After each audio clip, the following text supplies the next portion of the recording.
দেশের সব শিক্ষা বোর্ডে এসএসসি ও এইচএসসি পরীক্ষায় একই প্রশ্নপত্রে পরীক্ষা অনুষ্ঠিত হবে বলে জানিয়েছেন শিক্ষামন্ত্রী। নতুন এই সিদ্ধান্ত অনুযায়ী বিভিন্ন শিক্ষা বোর্ডের পরীক্ষার্থীরা একই প্রশ্নপত্রে অংশ নেবেন। সারা বাংলাদেশে আমরা একক প্রশ্নে এবার পরীক্ষার ব্যবস্থা করেছি, দেখি কি হয়। এটা আপনারা জানেন, এক এক বোর্ডের সাথে এক এক বোর্ডের প্রতিযোগিতা থাকে। এর ফলে পরীক্ষা ব্যবস্থায় সমন্বয় আনার বিষয়টি গুরুত্ব পেয়েছে।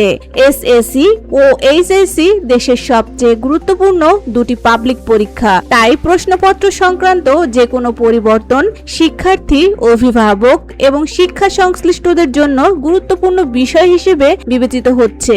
শিক্ষামন্ত্রীর এই ঘোষণার পর শিক্ষা অঙ্গনে বিষয়টি নিয়ে আলোচনা শুরু হয়েছে।